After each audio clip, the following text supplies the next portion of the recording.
एक तरफ नीतीश कुमार जी हमारे बच्चों की बिहार में नौकरियां छीन रहा है, दूसरी तरफ नरेंद्र मोदी रेलवे से हमारे बच्चों को छीन रहा है नौकरियां। तो हम अपने बच्चों के माँ बाप भाई बहन हैं, हम अपना गर्दन कटाएंगे, पीछे नहीं हटेंगे। बच्चों की नौकरियों को छीनने वाले को जड़ से साफ समाप्त कर देंगे।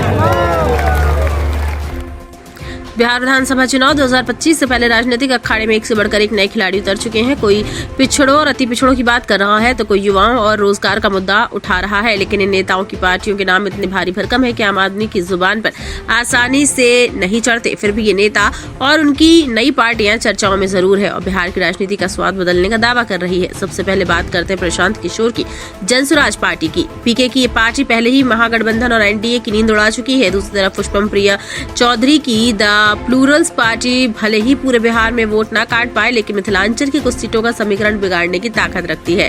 बिहार के चर्चित पूर्व आईपीएस अधिकारी शिवदीप लांडे भी मैदान में उतर चुके हैं। उन्होंने हिंदी सेना नाम की पार्टी बनाई है और दावा कर रहे हैं कि युवाओं के बीच उनकी गहरी पकड़ है। हालांकि कितना जन समर्थन उन्हें मिलेगा ये तो चुनाव में ही साफ हो पाएगा। आईपी गुप्ता और पान रथ की राजनीति इधर बिहार में तहलका मचाने का दावा कर रहे हैं। इंजीनियर से नेता बने आईपी गुप्ता, पहले इन्होंने इंकलाब पार्टी बनाई थी, लेकिन अब उसका नाम बदलकर इंडियन इंक्लूसिव पार्टी कर दिया है। गुप्ता जी की खास पहचान है उनका पान रथ। जी हां, पान बेचने वाले और पान खाने वाले बिहार की संस्कृति और राजनीति का अहम हिस्सा रहे हैं। इसी को हथियार बनाकर आईपी गुप्ता पान व्यवसाय से जुड़े समाज के तबकों तक पहुंच रहे हैं। ग्रामीण इलाकों में पान का कारोबार बहुत बड़ा है और वहीं से गुप्ता अपनी पकड़ मजबूत करने की कोशिश कर रहे हैं। महागठबंधन के वोट बैंक में सेंध, एनडीए की ग्रामीण जनाधार में कमजोरी और जनसुराज की रणनीति पर ब्रेक, ये सब संभव है। यानी बिहार का चुनाव सिर्फ बड़े गठबंधनों का खेल नहीं, बल्कि छोटे छोटे खिलाड़ी भी पूरे मैच का स्कोर बदल सकते हैं। कुल मिलाकर इस बार बिहार के चुनाव में पान का स्वाद सिर्फ जुबान पर नहीं, बल्कि पूरे चुनावी माहौल में खुला हुआ है और इसकी सबसे बड़ी वजह बन सकते हैं आईपी गुप्ता। अब देखना ये होगा कि पान पॉलिटिक्स सिर्फ चर्चा में रह जाती है या वाकई चुनावी नतीजों पर भी असर डालती है। फिलहाल इतना तय है कि बिहार का चुनावी दंगल इस बार और भी दिलचस्प होने वाला है। भीतरे भीतरे मुख्यमंत्री बनाने के लिए सोच रहा है भाजपा वाला।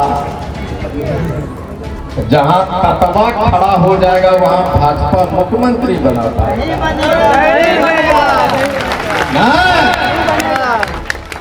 एक तरफ नीतीश कुमार जी हमारे बच्चों की बिहार में नौकरियां छीन रहा है, दूसरी तरफ नरेंद्र मोदी रेलवे से हमारे बच्चों को छीन रहा है नौकरियां।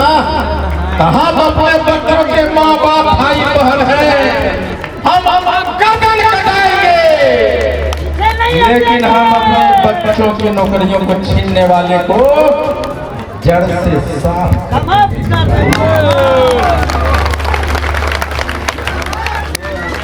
पिछले बार 2020 के चुनाव में आया तो किसी ने कहा कि आरजेडी वाला बोल रहा है कि तारापुर में तांती ततवा कितना वोट होगा, 2-3 हजार होगा।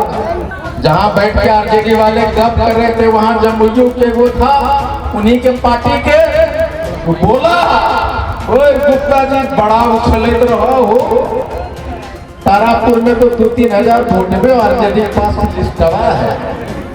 हमने कहा कि अगर आरजेडी वाला ऐसा बोलता है कि ततवा का वोट भी तारापुर विधानसभा में 2-3 हजार है, ये ततवा का अपमान है। पता चला तो हम जदयू वाला से पूछे, आए हो आरजेडी वाला बोला है कि तू ये 3 हजार है, तो जदयू वाला की नजर में कितना है? बोला नहीं भाई तोरार के सब वोटा हमारा दो, तोरार के 19 हजार हो, हमें गिनने दिए।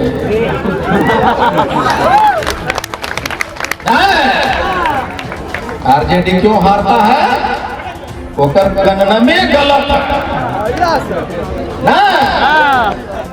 14% कितना परसेंट ज्यादा और ततवा अगर 5% मान लो तो आरजेडी वाला तो बैठे लगे नहीं, कहाँ तो दे ततवा। अभी एक और नेता है मुंगेर विधानसभा से चुनाव लड़ना चाहता था, वो कहले चलता ततवा तो 6800 है। भैया आईपी गुप्ता नाम है मेरा। तारापुर में 5000 कितना है बता दीजिए सर। नीति सरकार तारापुर में है 22,190 वोट। कितना है 22,190 वोट। अभी पत्रकार लोग पूछ रहा था हमसे, आए हो इतना आदमिया कहाँ से आता है? कहलिए जगराज जेडी बोला 3,000 समझाए, जदयू बोला 19,000 समझाए, तो वो तो ठीक है कुछ हद तक। ये 22,000 के लोग विधानसभा में वोट है, ततवा का जनसंख्या कितना होगा? 40-50 हजार तो होगा कि नहीं होगा? 40-50 हजार लोग होगा, और 1% भी लोग अगर आ गया तो हम लोग 5% हो जाएंगे, 10% भी लोग आ गया क्या हो गया? ठीक उसी तरह मुंगेर में बोलता है, जो चुनाव लड़ने वाला है आरजेडी का नेता, हम इसलिए बोल रहे हैं आरजेडी वालों को कि आप गणना सुधारो। गणना सुधारोगे ना तब पता चलेगा कि हमें कैसे लड़ना है। गणना में गलत कर देते हो। बोल मत जाओ। बोलता है कि जब लड़ेंगे चुनाव मुंगेर में टिकट लेंगे, आरजेडी सब बोलता है 6,800। ये ततवा का अपमान है मुंगेर विधानसभा वालों की नहीं है। जो हमारे बच्चों को गर्दन काटेगा तुम उसका चरण वंदना करेगा। मत मार देंगे। 1 साल हुआ आंदोलन करते हुए, हमने कभी भी भाजपा और नीतीश सरकार पे हमला नहीं किया, उसकी नीतियों पे हमला नहीं किया। हम सिर्फ ये कहा कि हमें हमारा आरक्षण वापस दो।